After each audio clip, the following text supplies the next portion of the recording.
Dans mes souvenirs, je savais beaucoup mieux souder que ça. Faut croire que j'ai un petit peu oublié quand même. Bon, c'est pas catastrophique, mais le résultat visuel me plaît pas des masses quand même. Donc, je vais voir. Il va falloir que je m'améliore quand même pas mal. Sinon, ça va être un projet sans fin si je commence à vouloir que tout soit parfait. Ce qu'il ne sera jamais d'ailleurs, parce qu'on ne fait pas du neuf avec du vieux. Enfin, du moins, on essaye. Du coup, salut quand même les bourrins. Cette semaine, on continue. Soudure, découper, souder, souder, découper.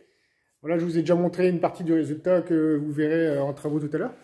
Et j'ai aussi retrouvé des vidéos que je pensais avoir perdues, parce qu'il me semblait que mon ordinateur avait complètement déconné, alors qu'en fait non. Donc je vous montrerai une partie où je décape entièrement la boîte de vitesse, et je vous explique l'histoire des cardans, et puis pour le moteur aussi il y a des news. Donc je vous laisse découvrir tout ça dans la vidéo. Allez, en avant. Pour l'intérieur, du coup je vais reprendre la partie arrière de mon ancien châssis. Parce que celle-là, par endroit, elle est quand même bien abîmée. On voit la tôle, là, est complètement bouffée. Je ne sais pas trop ce qu'il y a eu dedans avant, s'il y a eu des animaux ou des trucs comme ça. Mais bon, quand on voit comment ça a été bouffé, je suis un peu curieux de savoir ce qu'il y a eu dedans avant. Mais bon, ça, de toute façon, je pense que je le saurai jamais. Donc voilà la petite boîte qui va remplacer l'autre. Puisque pourquoi? Simplement, toujours pareil, pour cette histoire de kit. Celle-là, en fait, elle a des tulipes extérieures pour pouvoir emmancher les cardans. Tandis que l'ancienne, voilà, c'était des trucs à boulonner dedans. En fait, il y avait un boulon à moitié inaccessible, un peu casse-couille. Et donc, les deux sont pas compatibles. Donc, c'est pour ça que je suis obligé de passer sur l'autre.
La boîte est complètement décapée. C'est bon, ça c'est fait.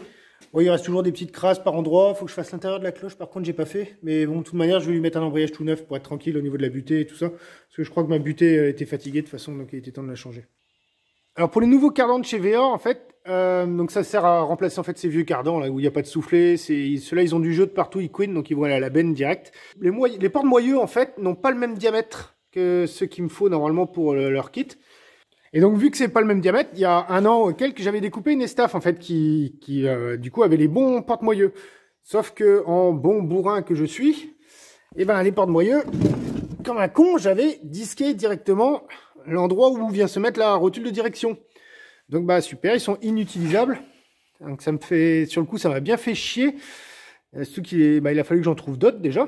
Et pour ça, je remercie le Lyonnais. Merci beaucoup à toi. Hein. Tu m'as sauvé sur ce coup-là, qui m'a envoyé 2 porte-moyeux au bon diamètre et surtout encore entier. Donc voilà. Donc là, je vais pouvoir faire la commande. C'est bon. Je vais envoyer ça là incessamment sous peu. Faut que je les nettoie, je les dégraisse tout ça et ça part directement chez VA pour qu'ils me renvoient le kit complet, quoi. Comme j'ai expliqué, le moteur, celui-ci, il va reprendre du service au final, le temps que je fiabilise le moteur à injection. Et j'ai trouvé grâce au groupe Facebook Super 5 France. Il y a un gars qui m'a envoyé, enfin je lui ai acheté plutôt, et je lui ai acheté un faisceau électrique complet pour Super 5. Bon, je découvre en même temps que vous, hein. Je sais pas trop, c'est peut-être dingue. Ah il y a le calculateur avec. Bon au moins j'aurai un calculateur en stock en plus. Et tout le faisceau de la baie, enfin en fait c'est tout le faisceau avant complet de la Super 5, quoi. Bon il n'y a plus qu'à potasser le schéma électrique de la chose. afin d'adapter ça sur les staffettes. Bon, de toute façon, pour l'instant, tout ça, je vais le ranger dans un coin. De toute façon, je vais faire d'abord châssis, carrosserie complète, et ensuite, je m'attaquerai au moteur. De toute façon, comme j'ai précisé dans une des vidéos précédentes, pour l'instant, je vais remettre le moteur d'origine de l'estafette. Donc, son petit 1,4 litre, là, modifié que j'avais mis dedans à carburateur. Et ensuite, je travaillerai sur le moteur injection à l'extérieur, parce que ce sera plus simple pour moi. Et une fois fiabilisé, là, on fera le swap. Pour le swap, il y en a pour, allez, 3-4 heures, je pense. Le plus ennuyeux, c'est qu'il faut que je fasse comment on appelle ça, un retour d'essence au réservoir. Et il faut aussi que je rajoute une pompe électrique. Parce que, de mémoire, il n'y a pas de pompe à essence mécanique, en fait, sur ces moteurs-là. Bon. Donc, on revient à nos moutons, là. Et donc, bah, on attaque le châssis. Allez, c'est parti. J'ai reçu tout un stock de bombes Galva à froid. Alors pour ceux qui demandent, je commande ça chez bombedepeinture.fr. Ils appellent ça du King Zinc Acryl. C'est un pouvoir vachement couvrant et c'est anti-corrosion, ça protège bien la tôle. Moi ce que je vais faire en fait, c'est que je vais en passer partout. Alors il y en a qui vont dire ouais, tu devrais mettre du Rustol Sip, blablabla, tout ça. Ouais, Rustol Sip, oui, c'est vrai que ça marche bien. Ça, je l'ai déjà utilisé à plusieurs moments sur d'autres carrosseries. Mais ça, j'ai un collègue carrossier qui l'a utilisé sur une de ses voitures avec laquelle il roule tous les jours. Une vieille... je sais plus si c'est une vieille Audi, je crois qu'il a. Donc il a refait tout son châssis, il a mis ça, peinture, anti-gravillon, et ça n'a pas bougé depuis 4 ans alors qu'on habite au bord de la mer et que sa voiture roule sous tous les temps. Donc je lui fais confiance, là au moins j'ai vu de mes propres yeux ce que ça donne. Donc bah écoutez, on va faire ça. Après, si jamais je vois que ça recommence à piquer par endroits, bon bah à ce moment-là je reprendrai. On va faire autre chose, mais déjà avec la couche de zinc acryl, la couche de peinture et la couche anti-gravillon en plus, je pense que je suis tranquille pour un bon moment. Allez hop, on attaque.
Juste pour vous dire aussi, vous inquiétez pas pour les oreilles, je mets toujours des bouchons d'oreilles. C'est beaucoup plus pratique que le gros casque, parce que quand tu passes du poste à souder, avec le masque à souder, à la meuleuse, du machin, en fait, moi je mets toujours des bouchons d'oreilles, comme ça moi je suis pas emmerdé. Et deuxième petit truc aussi pour vous montrer comment la rouille ça bouffe la tôle, mais à un point. Là on voit, ce côté-là en fait, ça a l'air correct. Donc ça c'est le dessous de l'estaf. Ça c'est l'intérieur. D'accord, ouais, je sais pas si c'est bon, on voit bien. Je sais pas si vous voyez comment ça a creusé avec le temps. Bon, en espérant que... Moi, je vais faire le maximum, hein, de toute manière, dessus. Je vais enlever le maximum de trucs brouillés. Là, je fais vraiment tout le dessous d'abord, mais il faudra aussi que je fasse l'intérieur de l'estafette.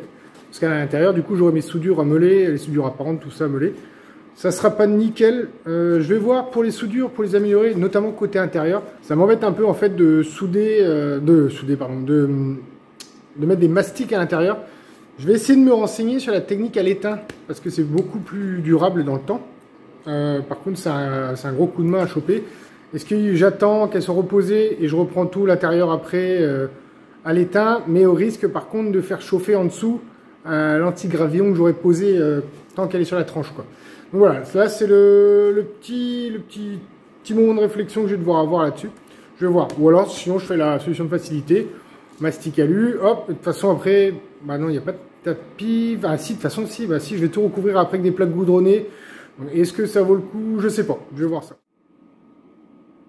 Donc la méthode en fait que j'utilise pour refabriquer les pièces, soit j'utilise un bout de carton comme j'ai montré, il me semble au début de la vidéo, soit tout simplement je reprends l'ancienne pièce, tac, je la place, je trace avec une pointe à tracer, je redécoupe, et puis après c'est de l'ajustage en fait, quoi. Petit à petit je meule, histoire de retrouver vraiment la bonne taille afin de pouvoir venir le cadrer là-dedans.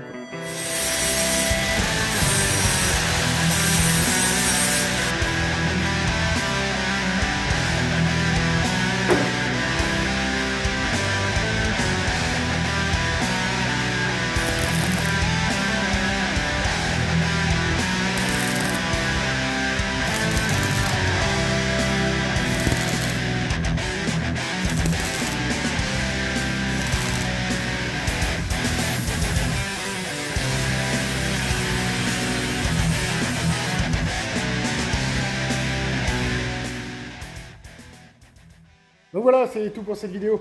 Pour les prochaines, je vais essayer de varier un peu pareil. Vous me dites si jamais c'est bien ou quoi, ou alors si vous voulez vraiment une vidéo que avec de la soudure. Perso, je vois pas trop l'intérêt, parce que bon, c'est vite chiant à regarder un mec découper et souder en permanence. Puis au niveau du rythme, ça risque d'être un peu compliqué. Donc je vais essayer de faire ça, de faire un peu 2 tableaux en même temps, histoire de vous apporter un truc un peu pas trop chiant à regarder. Donc bah écoutez, je vous souhaite un bon week-end, et puis à la semaine prochaine. Ciao les bourrins.